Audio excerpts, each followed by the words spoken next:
There's a recurring pattern in American history that remains largely misunderstood. It's neither a conspiracy theory nor merely speculation, but a well-documented system that has drained the nation's wealth for more than a century.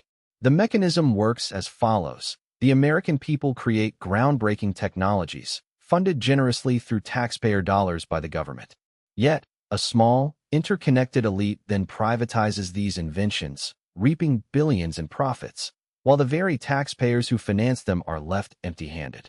The U.S. military engages in wars ostensibly for national security, but in reality, primarily to serve corporate interests. Since the early 21st century, the nation has spent around $8 trillion on conflicts across Iraq, Afghanistan, Syria, Libya, Yemen, Somalia, and Pakistan. Money borrowed from the future, with the debt now requiring generations to settle. These wars have cost the lives of 7,000 American soldiers and millions of civilians. Yet the ultimate beneficiaries have been a handful of defense contractors who pocketed around $2 trillion from government contracts. The U.S. dollar, created by the people but controlled since 1913 by private banking cartels, fuels this cycle. Money is printed endlessly, causing inflation and enriching those who profit from debt. When the system collapses, the same elites are rescued through taxpayer-funded bailouts, while the ordinary citizens see their savings evaporate. This isn't a hypothetical scenario. All of this is supported by detailed records, names, dates, and dollar amounts. It's a story of systematic wealth extraction, an ongoing process of draining America's resources, with no single group responsible, but rather a powerful network of individuals and institutions operating within a broader system. Focusing on the first chapter, the wars that have financially crippled America. Between 2000 and 2024, the United States poured approximately $8 trillion into what is called the War on Terror. This included conflicts in Iraq, Afghanistan, Syria, Libya, Yemen, Somalia, and Pakistan, funded with borrowed money that future generations will be burdened with repaying. But what did America gain from these interventions? Not much. Iraq turned out to be devoid of weapons of mass destruction. The original rationale for invasion was proven false and well documented. Afghanistan, after 20 years and spending over $2.3 trillion, fell back into Taliban control in 2021. Libya has deteriorated into a failed state with open-air slave markets, and Syria is now under the influence of Russia and Iran. Yemen is controlled by Iranian-backed militias, and overall, these conflicts only worsened conditions. In terms of human cost, nearly 7,000 American soldiers lost their lives. Over 30,000 were wounded, and an estimated 1 million civilians have died during these military campaigns. All while, the wealth extracted by defense industries totaled around $2 trillion. The top 5 defense contractors, Lockheed Martin, Boeing, Raytheon, General Dynamics, and Northrop Grumman, secured collectively more than $2.1 trillion in government contracts from 2001 to 2021. These companies saw their stock prices triple, and their executives amassed immense fortunes, transforming into billionaires. Who, exactly, were these executives? Who sat on their boards? Who lobbied Congress to sustain these wars and secure ongoing profits? Among them was Dick Cheney, who served as vice president under George W. Bush. Prior to that, he was the CEO of Halliburton, a major defense contractor. When Cheney assumed the vice presidency in 2001, Halliburton was already earning about $1.2 billion in government contracts. By 2003, after the invasion of Iraq commenced, Halliburton's contracts skyrocketed to nearly $40 billion. Cheney's personal stock options in Halliburton, valued at $8 million when he became vice president, surged to $34 million by 2005. Throughout this period, Cheney profited directly from his former company's gains, exemplifying how the system benefited a select few through personal and financial ties, an established pattern of conflicts of interest that perpetuated the cycle of war and profit. Certainly, here is a concise, polished, and expanded version of your provided text, approximately half the length, but maintaining the core message and detail. This history is well documented and publicly recorded. Take Donald Rumsfeld, for example. As Secretary of Defense under President George W. Bush, Rumsfeld served on the boards of companies like ABB, which sold nuclear reactor technology, and Gilead Sciences, a pharmaceutical firm that produced Tamiflu. Before assuming his role in the government, Rumsfeld lobbied aggressively for increased military spending. After leaving office, he benefited personally when his shares in defense contractors soared in value, gaining over $30 million. Similarly, Robert Gates served as Secretary of Defense under both Bush and Obama. After his tenure, he joined the boards of Parker Aerospace and Bechtel, both defense contractors. He accumulated millions through these positions, selling his expertise back to the same companies with which he had overseen contracts. This pattern exemplifies what's known as the revolving door. Government officials transition seamlessly into corporate roles within the industries they once regulated. Such exchanges are entirely legal, and the data is transparent. Between 2021, defense contractors spent roughly $2.5 billion lobbying Congress. Lockheed Martin led with over $209 million, followed by Boeing, Raytheon, and others, all pushing for increased military budgets. This lobbying directly influences policy. Consequently, Congress votes to expand military spending, funneling taxpayer money into defense firms. When officials leave office, they often join these companies' boards, continuing the cycle.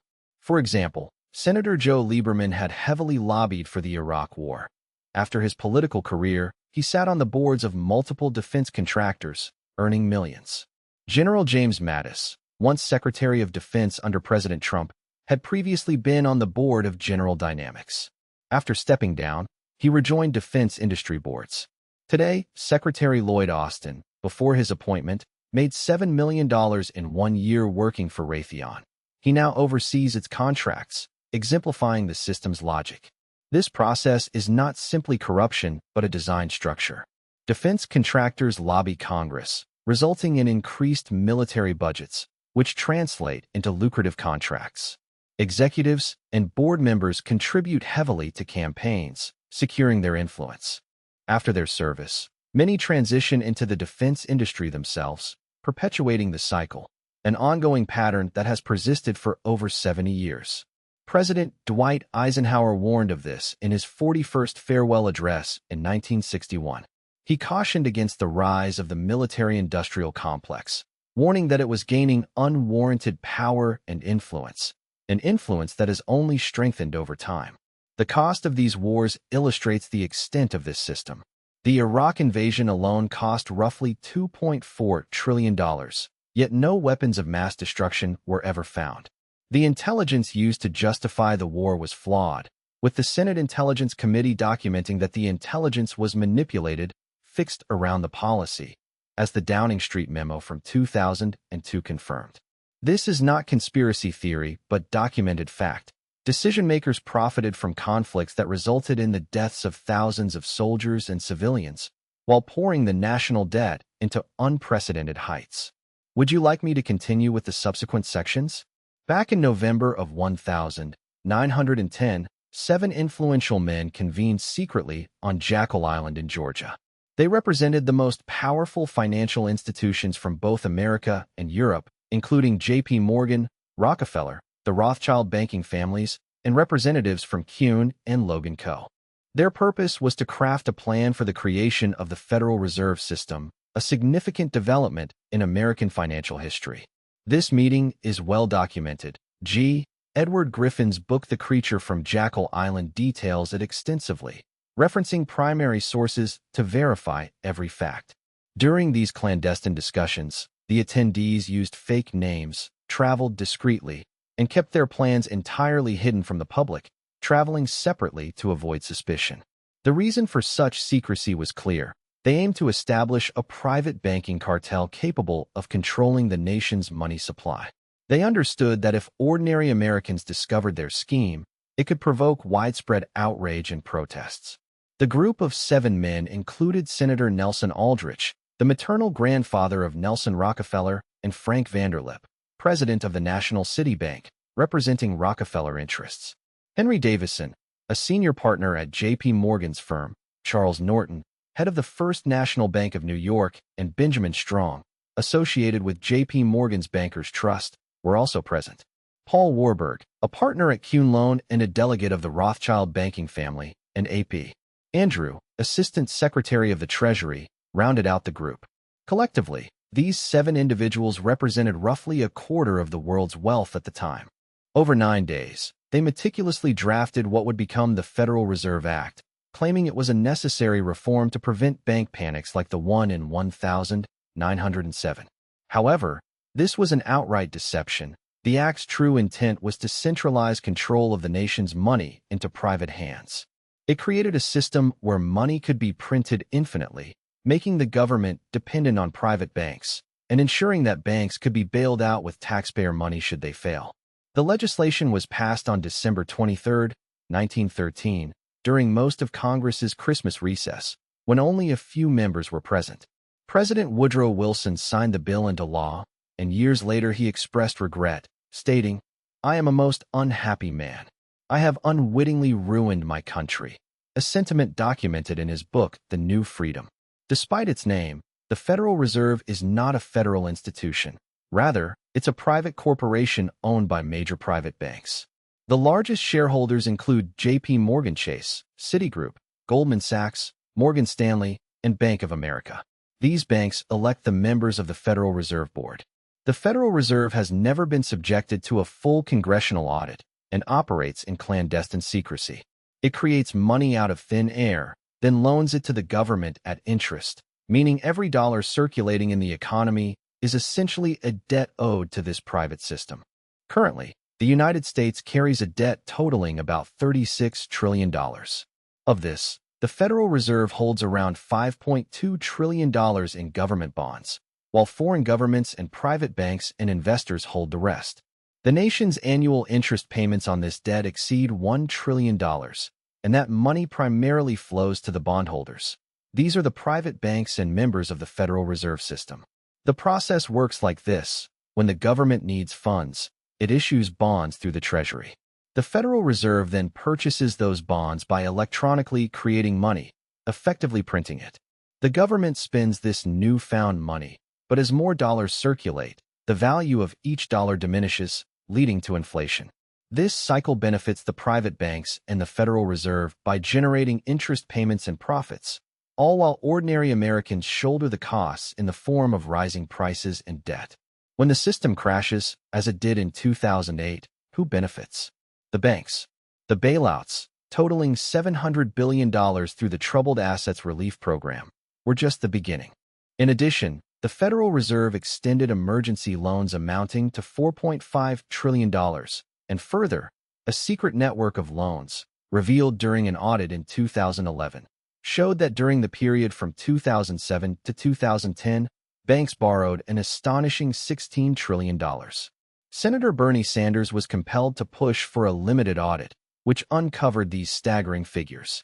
Banks like Bank of America, which borrowed $1.3 trillion, Citigroup, with $2.5 trillion, Morgan Stanley, at $2 trillion, and Goldman Sachs, with $800 billion, all borrowed at near zero interest rates.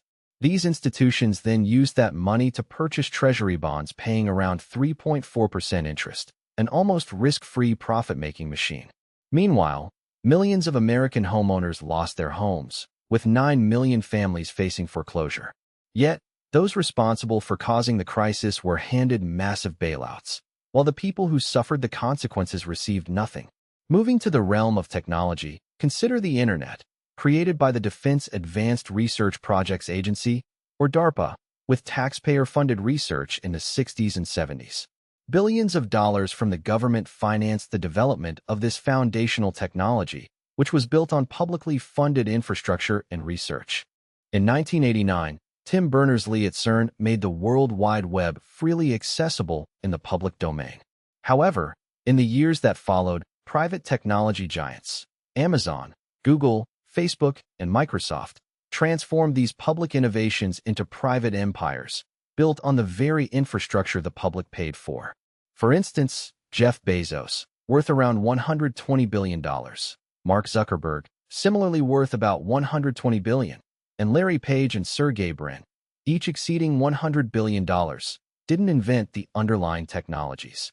Instead, they privatized public resources and now pay minimal taxes. Amazon, for example, paid zero federal taxes in the year 2018 despite earning $11 billion in profit, while Google shifts profits to Ireland and Bermuda to avoid U.S. taxes. Apple holds more than $200 billion offshore to sidestep taxes. Similarly, GPS technology, developed by the U.S. military over 2 decades at a taxpayer cost of $12 billion, was made publicly available in 1983.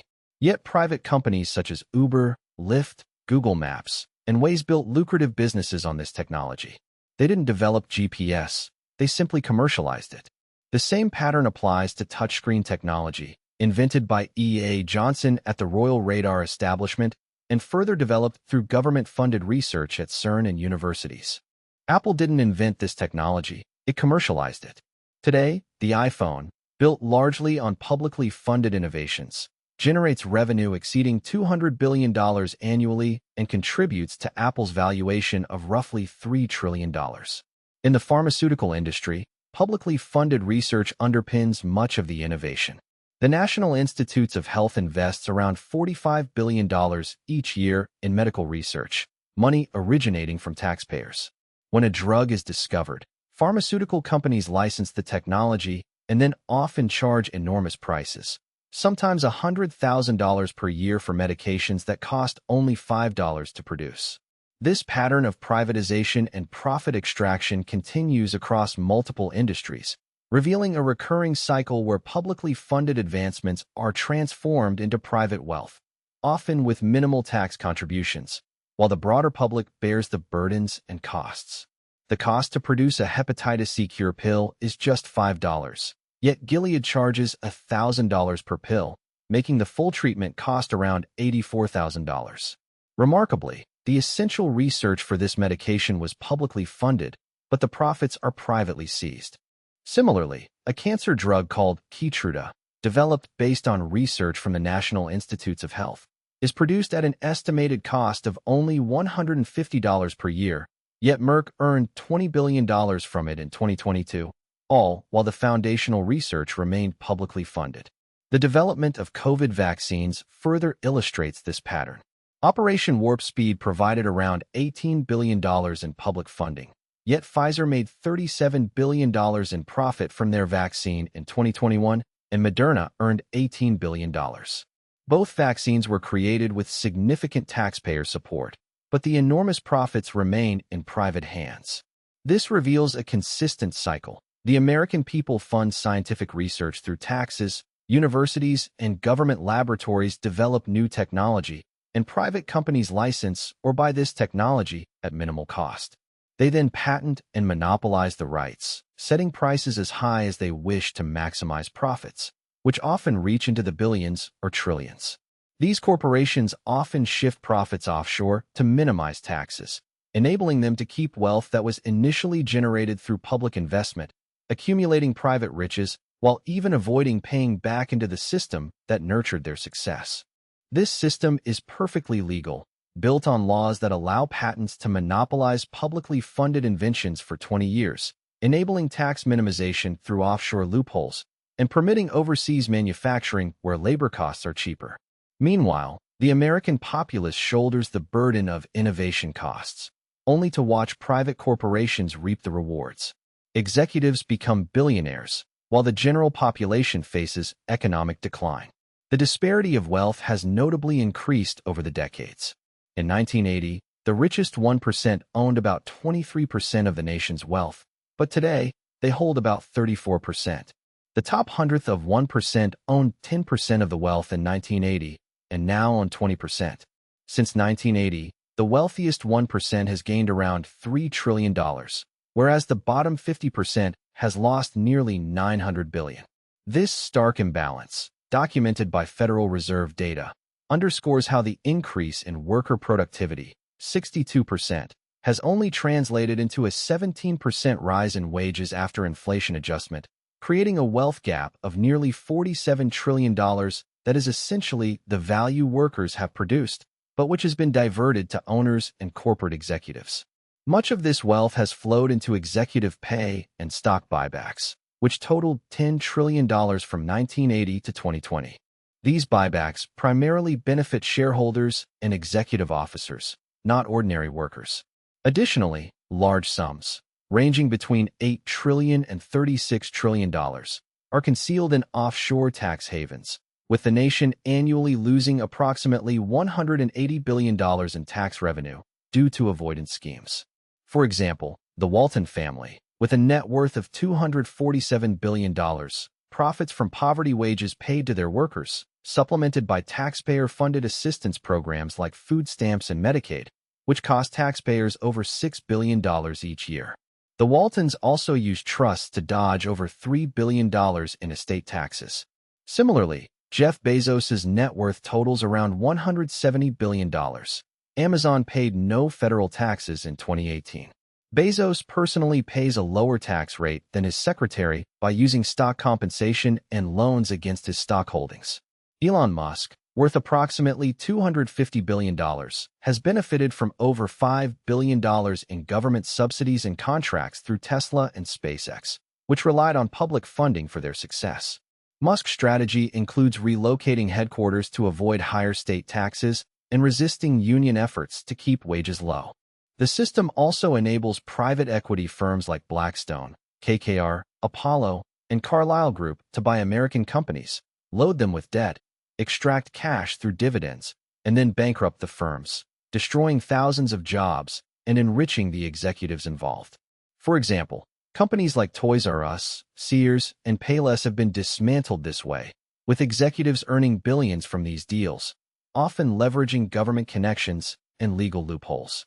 On the international front, wealth has migrated overseas, with American manufacturing jobs declining sharply, 5 million jobs lost since 2000.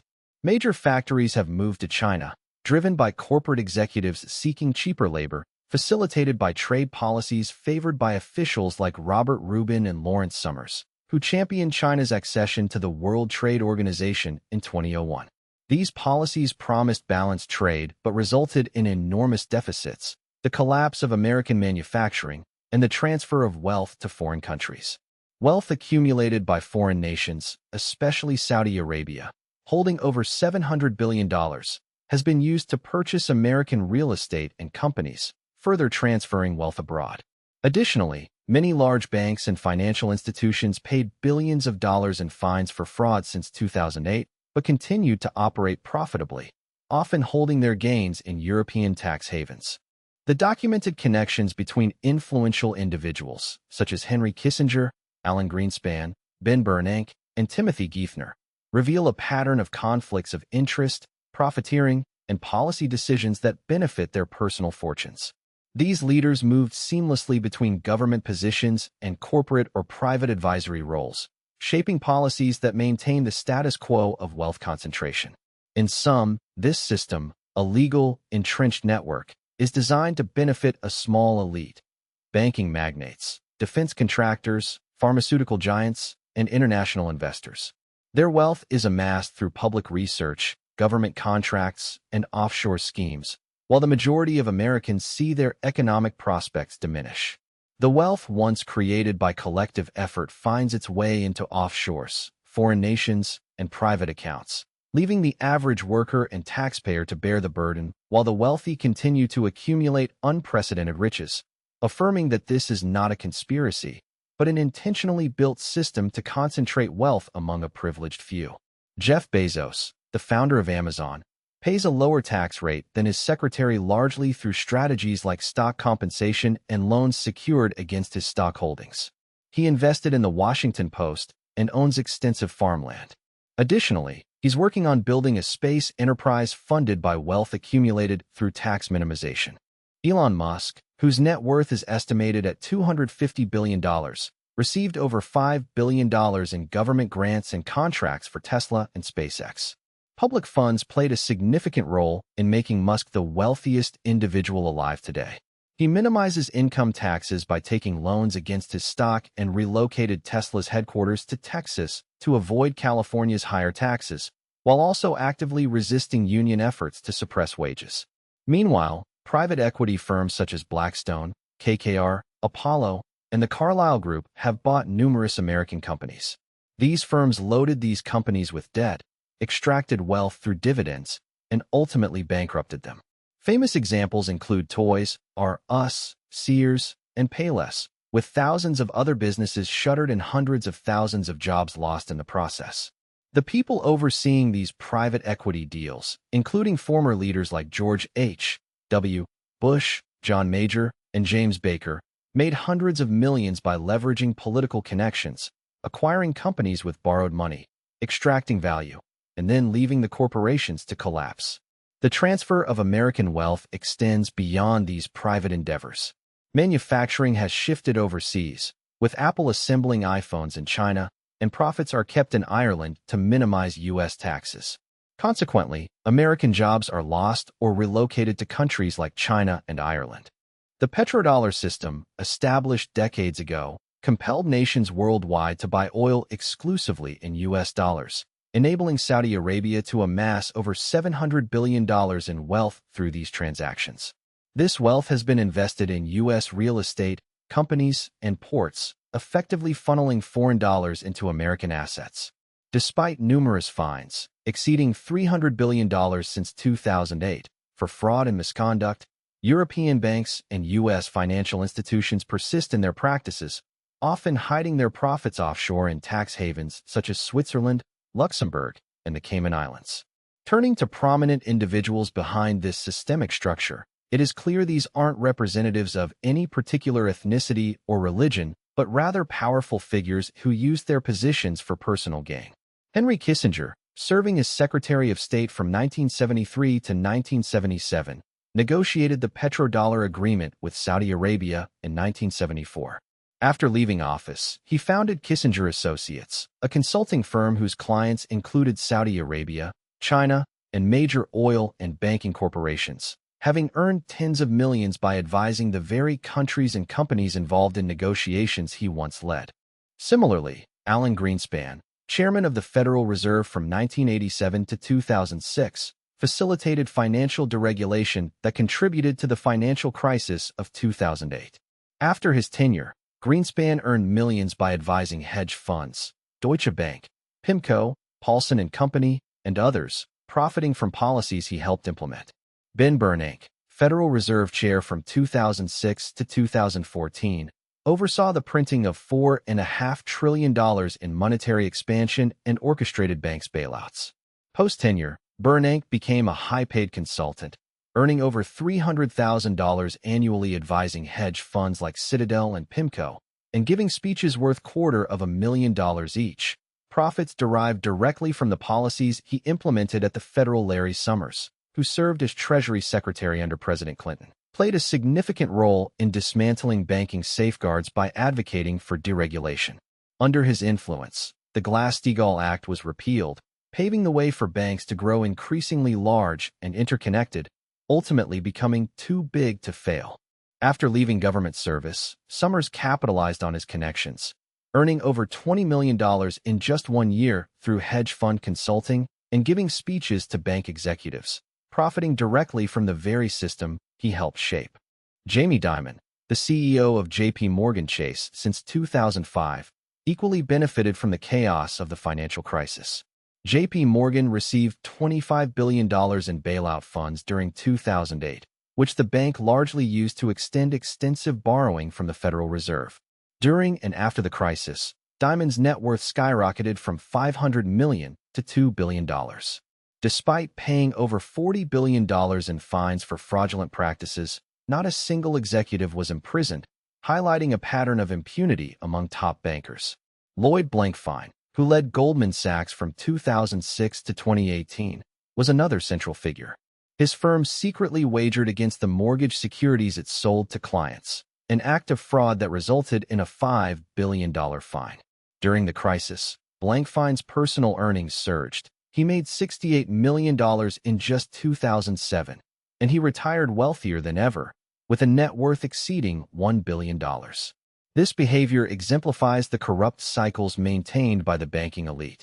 Similarly, Robert Rubin, who served as Treasury Secretary under Clinton, promoted deregulation that facilitated the dangerous growth of Wall Street institutions. After his government tenure, Rubin became vice chairman of Citigroup, earning a staggering $126 million over 8 years. Citigroup itself received $45 billion in bailout aid and over $300 billion in government guarantees. Rubin profited from the deregulated financial landscape he helped establish, fueling an ongoing cycle of wealth accumulation by the financial sector. Tim Geithner, Treasury Secretary from 2009 until 2013, played a pivotal role in managing and overseeing bank bailouts. After his stint in government, he joined private equity firm Warburg Pincus, where he amassed millions. Shockingly, immediately after leaving office, he joined an investment firm specializing in distressed assets, many of which had been made distressed by the crisis he had managed, profiting further from the chaos he helped orchestrate. Henry Paulson, a former Goldman Sachs chief, served as Treasury Secretary during the crisis of 2008 to 2009. He was instrumental in ensuring Goldman Sachs survived when Lehman Brothers failed, effectively saving his former firm. After his tenure, Paulson returned to banking advisory and consulting, earning millions more. These careers highlight a troubling pattern of individuals moving seamlessly between government and finance, often benefiting from policies they helped implement. This revolving door between Wall Street and Washington is well documented. Over 70% of Treasury Department officials since 1990 have either come from or returned to Wall Street firms. Such fluid movement creates a systemic environment where policy decisions favor bankers and financial elites, reinforcing their wealth and power, often at the expense of ordinary Americans. Turning to the broader transfer of wealth beyond finance, between 2020, America suffered the loss of 5 million manufacturing jobs and the closure of 65,000 factories. These jobs and industries moved primarily to China, an outcome driven by corporate executives seeking cheap labor and policymakers enabling them. Trade agreements like NAFTA and China's entry into the World Trade Organization, lobbied for by powerful corporations, were presented as benefits for American workers. In truth, they primarily boosted corporate profits. The so-called promises of helping American labor turned out to be false. Key figures such as Robert Rubin and Lawrence Summers, along with Treasury officials, actively pushed China's accession to the WTO in 2001. Their decisions, motivated by the interests of big business, led to an explosion of the U.S. trade deficit and the collapse of American manufacturing, while these same individuals reaped enormous financial benefits behind the scenes. Trade promises of balance failed, leading to a surge in the trade deficit and a devastating collapse of American manufacturing industries. Meanwhile, those who championed these policies became remarkably wealthy. For example, Robert Rubin earned $126 million at Citigroup, while Lawrence Summers accumulated over $1 million in consulting fees for hedge funds. As these individuals prospered, America's economic decline continued unabated. In essence, the question isn't about a single group, but about a systemic network, comprising influential figures in government, banking, defense, and corporate sectors, who have exploited their positions to siphon off wealth. The cycle is clear. Americans spend around $8 trillion on wars that cost thousands of lives, with most of that money enriching defense contractors who made $2 trillion in profits. Additionally, a banking system was engineered in 1913, granting private banks the power to create money and profit from public debt. Publicly funded innovations, such as the Internet, GPS technology, and medical breakthroughs, were privatized, allowing corporations to amass trillions in wealth while paying minimal taxes. American jobs were offshored, manufacturing was decimated, and vast sums of wealth transferred to China and tax havens. These individuals are neither defined by race nor religion. They are a class, the financial and political elite, that routinely moves between Wall Street, Washington, and corporate boardrooms. The names are publicly known, the transactions are documented, and their actions are perfectly legal. The system itself is the problem, a structure built not on conspiracy, but on legal frameworks that facilitate deliberate wealth extraction from America. Its primary purpose is to funnel riches into the hands of a few hundred individuals who hold sway over banking, defense, technology, and trade policy. Now, the wealth no longer resides within American borders. It accumulates in offshore accounts, Chinese factories, Irish tax shelters, and Saudi oil funds. The very people who created the wealth, fought wars, and paid taxes see nothing in return, while the powerful elite reap billions. Everything is documented: names, numbers, government records. Yet the question remains, what will be done about this system?